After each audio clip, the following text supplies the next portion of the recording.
Assalamualaikum warahmatullahi wabarakatuh. Sahabat-sahabat, ini channel kita pastinya tahu tentang film Kerasakti. Film yang menceritakan tentang perjalanan Biksu Tong ke barat bersama murid-muridnya, yaitu Sun Gokong, Chu Patkai, dan Sacheng. Perjalanan yang berat selama 17 tahun untuk mengambil kitab suci. Namun tahukah sahabat bahwa kisah perjalanan ke barat tersebut diangkat dari kisah nyata? Kisah ini diceritakan oleh orang Tionghoa yang sudah beragama Islam, dan pastinya lebih tuntas dan detail. Bagaimana kisah tersebut? Mari kita simak kisahnya.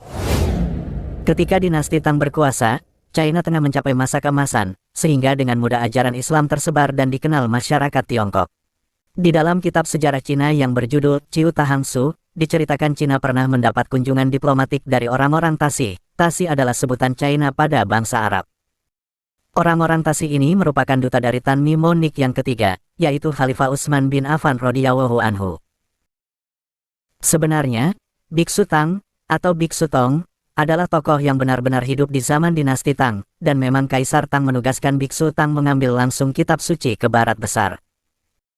Ada yang harus kita cermati, kenapa perjalanan Biksu Tang ke barat itu harus menempuh rute Chang'an, menuju Gansu, menuju Xinjiang, menuju Kirgistan, lalu ke Afghanistan, baru masuk Nepal atau India melalui Pakistan. Kenapa tidak mengambil rute Chang'an, kemudian Qinghai, lalu ke Tibet, akhirnya sampai ke Nepal India, tentunya lebih dekat lagi. Dalam bahasa Kaisar Ming, barat besar adalah wilayah Jazirah Arab. Seperti yang sudah kita ketahui, ibu Kaisar Li Shimin ini orang Turki. Bangsa Turki Saljuk sebelum hijrah ke Anatolia mendiami daerah Xinjiang dan Uzbekistan. Sedangkan kata-kata mengambil kitab suci yang menyelamatkan tersebut, dalam dokumen-dokumen mengenai sejarah dinasti Tang tidak spesifik merujuk pada kitab Buddha. Tang San Chang atau dalam film dinamakan Tong Sam Chong, adalah nama pemuka agama Islam di Chang'an yang diutus ke barat besar, yaitu Mekah atau Madinah. Karena di situ merupakan ibu kota kekhalifahan Islam di zaman Khalifah Utsman bin Affan radhiyallahu anhu. Kaisar Li Shimin sendiri secara hubungan darah lebih dekat ke orang-orang Turki. Kedua masjid besar Xi'an yang sampai hari ini berdiri, adalah diprakarsai dan diresmikan pembangunannya oleh Kaisar Li Shimin. Dalam film Kerasakti, tokoh Sun Gokong, Chu Patkai, dan Sacheng, adalah tokoh rekaan yang menggambarkan watak manusia, yakni pemarah, penafsu, dan bodoh atau lugu. Ajaran-ajaran Buddha pada novel Xiaoji yang dibuat menjadi film Kerasakti hanya disampaikan sekilas-sekilas saja. Pada alur cerita film digambarkan, karena agama Buddha yang penuh gaya bahasa filsafat, maka murid-murid Tong Sam Chong kebanyakan tidak bisa mencerna ajaran-ajaran Buddha. Sampai akhir perjalanan, si Gokong pun tetap pemarah walau sudah jadi dewa. Chu Patkai tetap hidung belang, dan Sacheng tetap bodoh, nggak pinter-pinter. Ini menggambarkan tentang ajaran agama bahwa nafsu tersebut tidak bisa dihilangkan, tapi lewat agama itulah fungsinya sebagai rem atau penahan. Sedangkan ajaran agama Islam lebih menekankan kepada pengendalian diri, dan mengekang hawa nafsu yang ada pada diri kita. Tong Sam Chong hidup di zaman dinasti Tang tahun 618 sampai 907 Masehi, setelah zaman Nabi Muhammad SAW, yaitu tahun 570 sampai 633 Masehi. Tong Sam Chong adalah seorang Muslim atau Islam, bukan pengikut Buddha atau Nabi Gautama seperti anggapan sebagian orang. Ada 3 alasan yang menguatkan argumen bahwa beliau adalah seorang Muslim yang taat lagi soleh, sehingga telah bersusah payah selama 17 tahun mengembara untuk menjemput kitab suci di barat, setelah mendengar berita dari para pedagang jalur sutera, dan mendapat utusan dari Kaisar Tang. Jalur perdagangan sutera sendiri telah berlangsung sebelum Masehi. Pertama, wilayah barat atau Sitin itu Arab, sedangkan India atau disebut Tintok itu selatan. Dan perjalanan 17 tahun mencari kitab suci itu dari timur, yaitu Provinsi Zhejiang ke barat, lewat Tali Mukpenti, atau Secou Celu, atau jalur sutera Xinjiang di wilayah barat daratan Cina. Perjalanan ini dilakukan setelah pemuda alim tersebut mendapatkan kabar berita dari para pedagang lintas benua. Para pedagang jalur sutera membawa berita bahwa di barat sana telah atau baru turun kitab suci.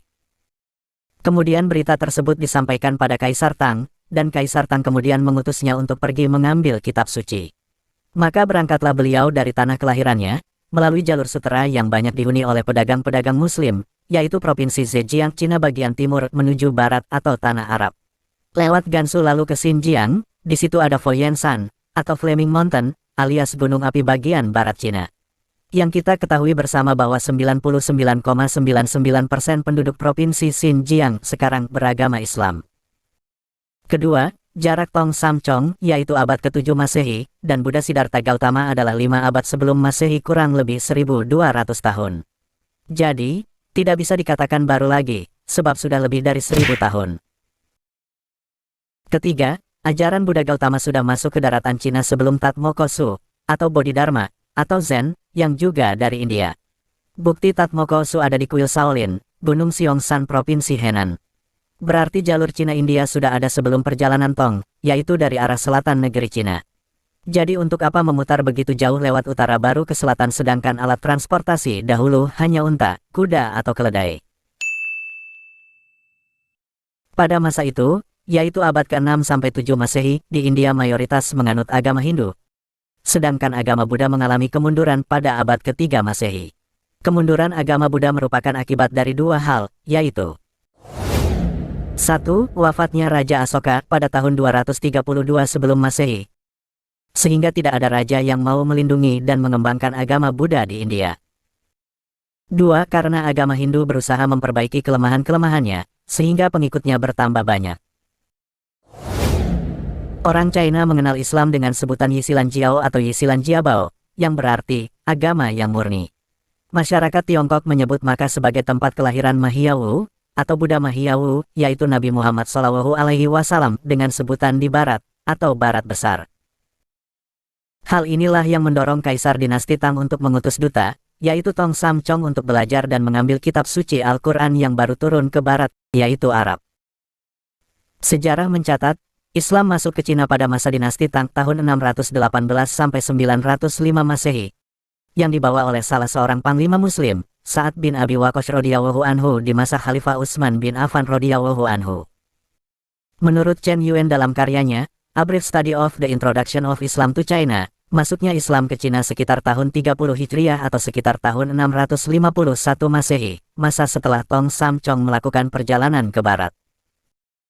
Ketika itu, Cina diperintah oleh Kaisar Yong Hui, ada pula yang menyebut nama Yung Wei, penerus dari Kaisar Tang, Li Ximin. Data masuknya Islam ke Cina ini dipertegas lagi oleh Ibrahim Tianying Ma dalam bukunya, Muslim in China, yaitu perkembangan Islam di Tiongkok. Itulah kisah dari Tong Samcong yang pergi ke barat mengambil kitab suci Al-Quran. Semoga kisah ini menambah wawasan dan pengetahuan kita. Sampai jumpa di video berikutnya. Wassalamualaikum warahmatullahi wabarakatuh.